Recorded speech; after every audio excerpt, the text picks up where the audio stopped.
अस्सलाम वालेकुम, welcome back to innovate IT zone. हम लोग स्टार्ट करेंगे सब स्पेस से। इससे पहले वाला जो मैंने लेक्चर अपलोड किया है वो वेक्टर स्पेस के ऊपर है, ठीक है।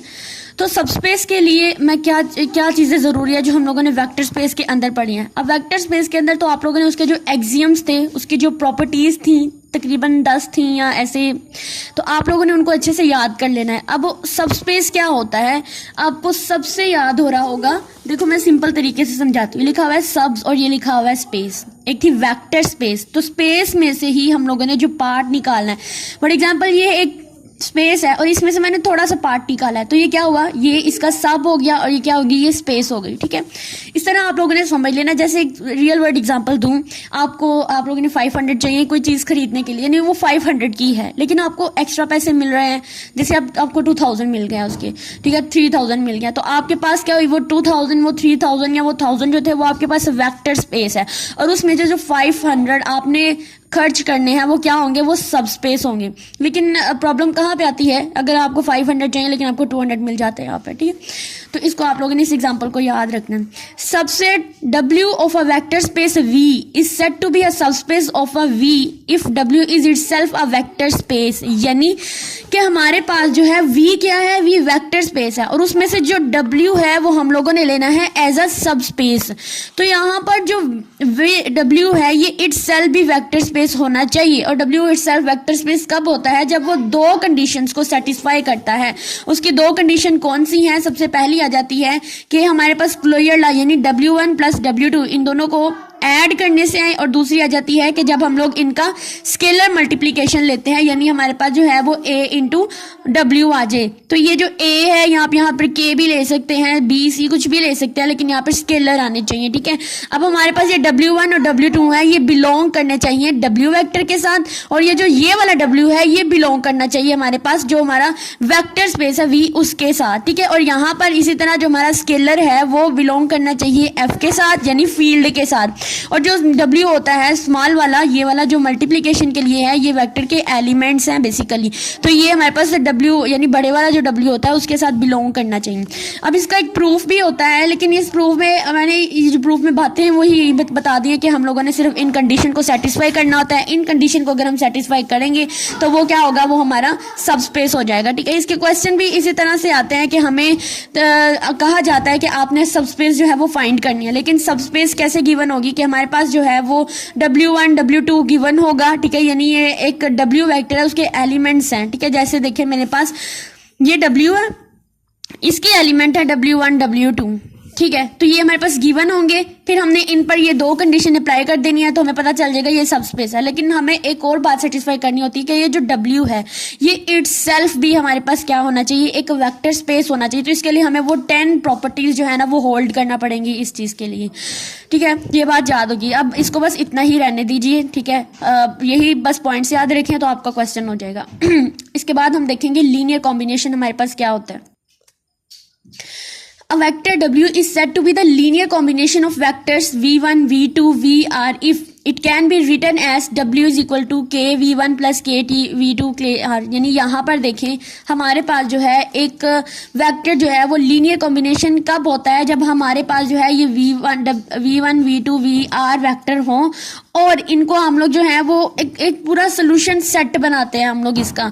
देखो मैं इसके सबसे पहले आपको स्टेप बता देती हूँ लीनियर कॉम्बिनेशन क्या होता है। इतना तो हमें पता चल जाना चाहिए कि हमारे पास ये वेक्टर स्पेस में से ही होते हैं। इसके स्टेप बता देती हूँ, फिर मैंने एक क्वेश्चन किया है मैं आप लोगों को वो भी बता देती हूँ। इसके स्टेप क्या होंगे, सबसे पहले तो हमारे पास वेक्टर्स गिवन होंगे, ठीक। एक वेक्टर गिवन होगा V, ठीक है, और वो चीज होगी हमारी लेफ्ट हैंड साइड पे, और दूसरी चीज गिवन होगी हमारे पास V1 V2 यानी इसके जो सबसेट्स होंगे वो हमारे पास गिवन होंगे। अब क्या करना है कि इसके अलावा हमारे पास जो हम लोगों ने अगर स्केलर्स गिवन नहीं है तो हम लोगों ने स्केलर्स फाइंड करने हैं। जैसे आप कह सकते हैं A B एंड C, ये चीजें हम लोगों ने फाइंड करनी होती है। मोस्टली हमारे पास क्वेश्चन आता है कि हमने लीनियर कॉम्बिनेशन को फाइंड करना है, ठीक है। ये वेक्टर गिवन होगा, उसके बाद इस तरह के वेक्टर्स गिवन होंगे। क्या करना होगा कि हमें इनको एक पूरी इक्वेशंस की फॉर्म में लेके जाना है, ठीक है। यानी लीनियरली कॉम्बिनेशन करना होगा। इसमें हमें क्या करना पड़ेगा, स्केलर मल्टीप्लिकेशंस का यूज करना होगा, साथ में एडिशन का भी। तो क्या करेंगे कि हम लोग इस A को इसके साथ यानी A V1 plus B V2 plus C V3 इस तरह से करेंगे और V जो है वो इस साइड पे होगा, ठीक है। अब हमारे पास हमें V1 की भी वेक्टर गिवन होगा, ये भी वेक्टर गिवन होगा, ये भी वेक्टर गिवन होगा और ये वाला वेक्टर भी गिवन होगा। हमने A B C की वैल्यू को फाइंड करना होता है और इसको फाइंड करने के लिए हम क्या करते हैं, सबसे पहले तो हम वेक्टर्स को लिखते हैं, लेट करते हैं और फिर हम इस फॉर्म में लाते हैं। इस फॉर्म में लाने के बाद हम लोग क्या करते हैं, उसको इक्वेशंस की फॉर्म में लाते हैं। जैसे हमारे पास हो गया AV1 यानी इनको सॉल्व करने के बाद जो भी इक्वेशन बनती है उस फॉर्म में लाते हैं। उसके बाद हम लोग ऑगमेंटिक मैट्रिक्स में लिखते हैं, फिर हम लोग रिड्यूस एचलन फॉर्म में बनाते हैं, फिर हम लोग इन A B C की वैल्यू को फाइंड करते हैं। तो वैल्यू को फाइंड करने के बाद हम इस इक्वेशन के अंदर A B C की वैल्यू को पुट करते हैं और उसके बाद हम क्या करते हैं कि इसको वेरीफाइड भी कर लेते हैं कि क्या ये वाकई में लीनियर कॉम्बिनेशन है। तो इसको एक एग्जांपल से समझते हैं जो मैंने पास पेपर के अकॉर्डिंग ही सॉल्व की है। तो इसमें जो एग्जांपल है गिवन है वो ये है कि आप लोगों के पास जो V है यानी जो कैपिटल V है वो ये चीज गिवन है 1 - 2 5 as a linear combination of the vectors, यानी ये वाला जो वेक्टर है वो V1 V2 V3 का एज अ लीनियर कॉम्बिनेशन है। तो हमने लेट कर लेना है कि ये जो V है वो इस चीज की इक्वल है A B C, यानी A V1 B V2 and C V3 के इक्वल है।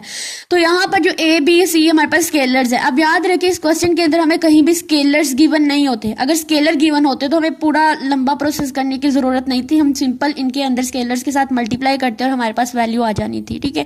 लेकिन हमें स्केलर्स फाइंड करने हैं। तो देखिए हम लोग अब इसके अंदर वैल्यूज पुट करते हैं। अब ये जो कैपिटल V है इसकी क्या हमारे पास मैट्रिक गिवन है 1 - 2 एंड 5, ये हमारे पास एलिमेंट्स गिवन है तो हमने इसके अंदर लिख दिए। उसके बाद हमें V1 के वेक्टर्स लिखने हैं, V2 वेक्टर लिखना है और V3 वेक्टर्स की लिखना है, साथ में A B C as it is.